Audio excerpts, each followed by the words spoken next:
Zortman has a kind of a cowboy boot with a broken heel gracefulness. There's a beauty to the way the town glides in and out of the everyday. It changes you in a good way.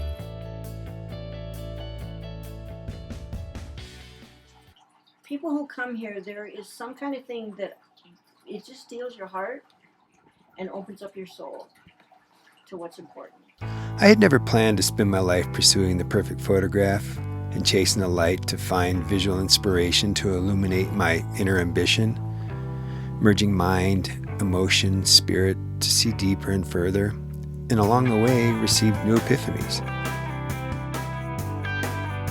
But once you've experienced near perfection and the joy that brings, you hope the pursuit never ends.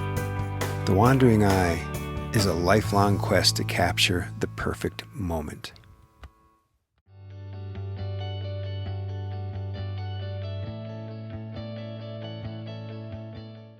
I'm in a little town called Zortman, Montana. It's been here about 125 years, something like that. They told me it's the longest continuously inhabited town in Montana. This place is so far off the beaten path, you literally get to the end of the pavement and then you keep on driving another couple of miles on a rutted dirt road and you end up in this little tiny valley.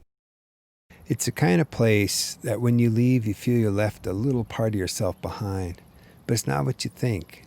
There's an unburdening and purging of all the crap we build up from living in a very complex world.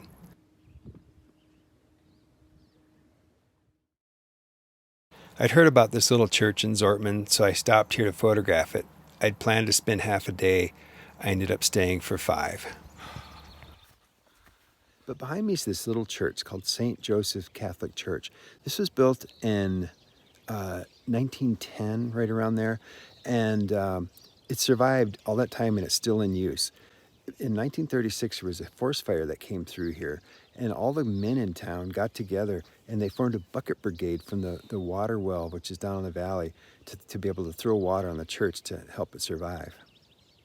It's a really neat place. I mean, you can see this from the bluffs a good 3 miles away. It stands out above the whole valley.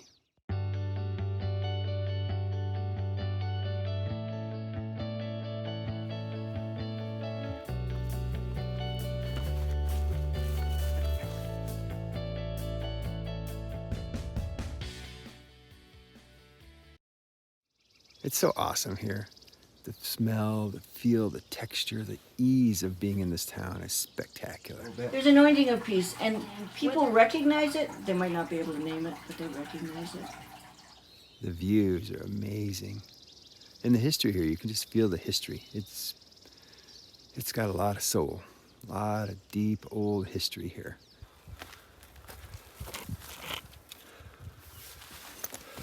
And people are super nice too. They're just great, totally warm. Everybody I've met's talked, great conversations. It's been a beautiful experience.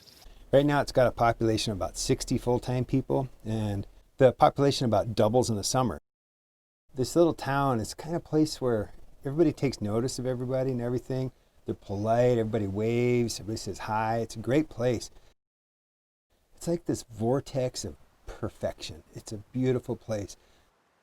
Very little mechanized sounds. All you hear are the trees and the bugs. You know, you get that up a little higher in the aspens. You get that almost watery sound of the leaves kind of shaking around, which is just spectacular. It's so beautiful. There's no cell coverage at all. I've been having to go to the little 6-room motel / garage that's here in town to use their Wi-Fi so I could communicate with people and post pictures and that kind of stuff. I was told about a particular canyon where most of the gold was found, and I wanted to ride my motorcycle up it so I could go see. I didn't get very far. A couple of the gold miners threw me on the back of their 4-wheeler so I could go experience prospecting firsthand.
Lewis and Clark weren't too concerned with gold. It wasn't part of their mandate.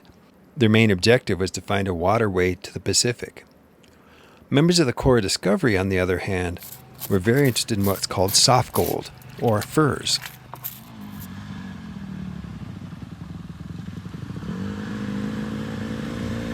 I met this great couple who had mountain bikes, and they invited me to go ride in the mountains looking for a cabin that you could camp at and also a waterfall.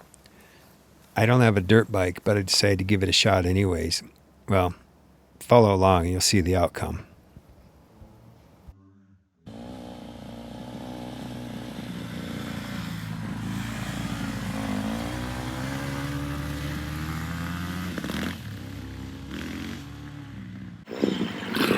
Did you find the waterfall? No. Okay. It gets, it's not bad, and then you gotta go up a hill that's kind of gravelly. Okay. I don't know if you... We can look at it. If I can't do it, I'll just come back.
Well, that's it.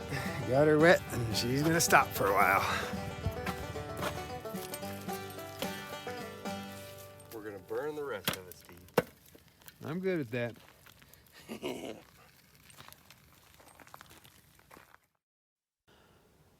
Next week's video is going to be about the Bear Paw Mountains.